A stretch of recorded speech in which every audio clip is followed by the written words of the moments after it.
मौजूद हैं मौलाना अली हुसैन कुम्मी साहब, जो कि इमामिया एजुकेशन ट्रस्ट के जनरल सेक्रेटरी हैं। सर, हम जानना चाहेंगे आज आपसे कि आज के कॉन्फ्रेंस के जरिए से आप क्या संदेश देना चाहते हैं। औज़ु बिल्लाहि मिनश शैतानिर रजीम, बिस्मिल्लाहिर रहमानिर रहीम। देखिए, आज जो है वो इस वक्त इत्तेहादुल बैनुल मुस्लिमीन के सिलसिले में ये प्रोग्राम रखा गया है, इत्तेहाद मिल्लत कॉन्फ्रेंस। यानी लोग ये समझते हैं कि हम लोग जो है सिर्फ इत्तेहाद मुसलमानों से करना चाहते हैं, ऐसा नहीं है। इत्तेहाद मिल्लत जो है तमाम हिंदुस्तान में, भारत में रहने वाले तमाम इंसानों से हमारा इत्तेहाद हम चाहते हैं कि सब मिलजुल के इस देश में, इस भारत को आगे बढ़ाने के लिए सबका सहयोग होना चाहिए और सब अपने अपने हक की लड़ाई लड़ेंगे। मैं समझता ये हूँ कि कोई चीज़ मोहब्बत से नहीं मिलती। जब तक कि हम लोग मैदान में निकले ना, उस वक्त तक के हम कामयाब नहीं होंगे। जिस तरह से इस वक्त रैली चल रही है हमारे राहुल जी की, आप देखिए कि लाखों लोग जो है उनके साथ जुड़ रहे हैं पूरे भारत के अंदर। इसका मतलब ये है कि लोग परेशान हैं, लोग जो हैं यहाँ पे दुखी हैं, लोगों के पास कारोबार नहीं है, लोगों के पास अच्छी तालीम नहीं है, लोगों के पास जो है वो नौकरियां नहीं है। इसलिए लोग अपने अपने घरों से निकल के उनका सपोर्ट कर रहे हैं, उनके साथ चल रहे हैं। इत्तेहाद मिल्लत का भी मतलब यही है कि तमाम मिल्लत के लोग जो हैं एक प्लेटफार्म पे आके अपने हक को लेने के लिए मैदान में आए, क्योंकि इस वक्त पूरा देश जो है वो अजीब व गरीब समझ रहा है कि आज हमारे साथ हर आदमी समझ रहा है कि हम पर जुल्म ज्यादती हो रही है।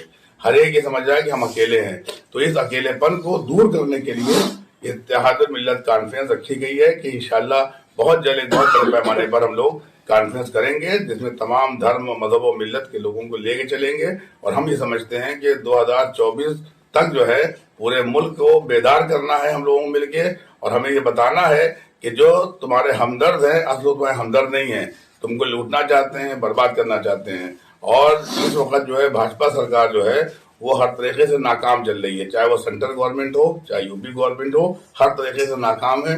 क्योंकि लोग इतना ज्यादा परेशान और दुखी हो चुके हैं कि लोगों पास खाने को नहीं है, लोगों पर नौकरियां नहीं है, बच्चों की अच्छी तालीम नहीं है, इससे लोग दुखी हैं। आप जो है फिल्मी दुनिया को जो है बढ़ावा दे रहे हैं। बताइए, फिल्मी दुनिया से कोई रोटी चलेगी? किसका घर आबाद हो गया उससे? आपको वो काम करना चाहिए जो देश की खुशी के लिए हो, जो आपने वादा किया था कि हम मुल्क के अंदर जो है खुशहाली लाएंगे, हम सबको बराबर से हक देंगे, सबको बराबर से रखेंगे, मगर वो देखा गया है कि कुछ भी ऐसा नहीं है। इसलिए हम लोग इस प्लेटफार्म से काम शुरू किया है। मैं समझता ये हूँ कि अब जो है हुकूमत को समझ लेना चाहिए है कि अब कोई घर में तनहा नहीं बैठेगा और ना कोई डर और खौफ दिलों में रहना चाहिए। सबको अपने हक के लिए मैदान में आना चाहिए है। और मैं समझता हूँ जो तहरीक चल रही है, सब लोग मिलजुल के साथ हो जाएं, जब ही इस मुल्क का मुकद्दर ही बदलेगा और लोग जो हैं अपने हक को लेने के लिए मैदान में उतरेंगे। इत्तेहाद की बात आपने की है, और खासकर आपका जो आज का कार्यक्रम है वो इत्तेहाद को ही लेकर है। इत्तेहाद की बात तमाम सी पार्टियां हैं वो इत्तेहाद के नारे लगा रही हैं, जैसे कि असदुद्दीन ओवैसी साहब भी इत्तेहादी की बात करते हैं, और भी कई तंजीमें हमारे उत्तर प्रदेश की ऐसी हैं जो सिर्फ इत्तेहाद की बात करती हैं। तो ये सब एक प्लेटफार्म पर क्यों नहीं आते हैं? देखिए, जहां तक ओवैसी जी का मामला है, तो ओवैसी जो है इनका मामला जो है वो हम समझते हैं कि सही नहीं है। एक तरफ वो इत्तेहाद की बात करते हैं और दूसरी तरफ मुसलमानों में इख्तिलाफ पैदा करते हैं। पहली बात तो जब आप जानते हैं कि एक पार्टी हमारे लिए कुछ नहीं कर रही है, तो क्या जरूरत है दूसरी पार्टी की मुखालफत करके उस पार्टी को जिताने का काम करें या वोट काटने का काम करें। ओवैसी जी ने उत्तर प्रदेश के अंदर जो काम किया है वो काबिल मजम्मत है, क्योंकि अगर वो वोट ना काटते तो मैं समझता हूँ इस वक्त हुकूमत जो है किसी और की बनती और अच्छी हुकूमत आती जो लोग चाहते हैं। खास तौर से अखिलेश यादव जो है वो काम भी कर रहे हैं और अच्छे काम किए हैं उन्होंने, और मैं समझता हूँ सबने उनको सराहा है। एक पढ़ी लिखी शख्सियत है और देश से मोहब्बत भी है। उनके वालिद ने बड़ी मेहनत करके उत्तर प्रदेश को बनाया था, मगर ओवैसी की वजह से वो यहाँ पर जीत नहीं पाए। और इसलिए मैं समझता हूँ ओवैसी का मामला खाली जबान से कहते हैं कि हम हमदर्द हैं। हमदर्द ऐसे लोग नहीं होते। मैं भी हैदराबाद में गया था।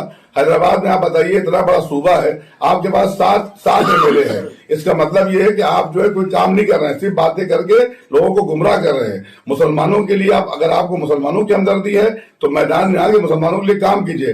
ठंडक हो रही है, कंबल बंटवाइए, गरीबी है, राशन बंटवाइए, लोगों को पैसा दीजिए, लोगों की गुर्बत दूर कीजिए। सिर्फ जबान से जो है इत्तेहाद नहीं होता है, अमल से इत्तेहाद होता है। तो अमल ही से इत्तेहाद होगा, और जो पार्टियां चाहती हैं कि इत्तेहाद करना, हम उनका स्वागत भी करेंगे, हम उनके साथ मिलजुल के काम भी करना चाहते हैं। राहुल जी की पदयात्रा से आप कितना संतुष्ट हैं?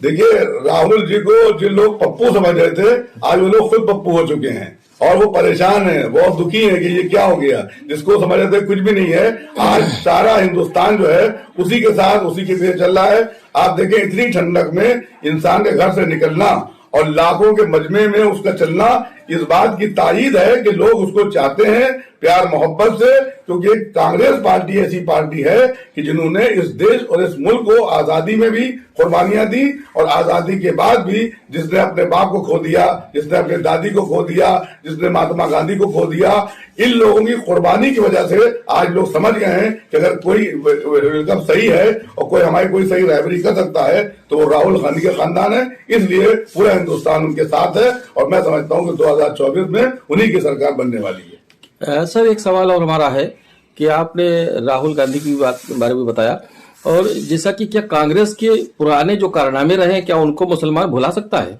देखिए, अब तो आपको कुछ न कुछ भुलाना ही पड़ेगा। अगर कारनामे मुसलमानों के पुराने हैं, मुसलमान भुला सकते हैं, क्योंकि बीजेपी ने भी कोई अच्छा काम नहीं किया मुसलमानों के लिए।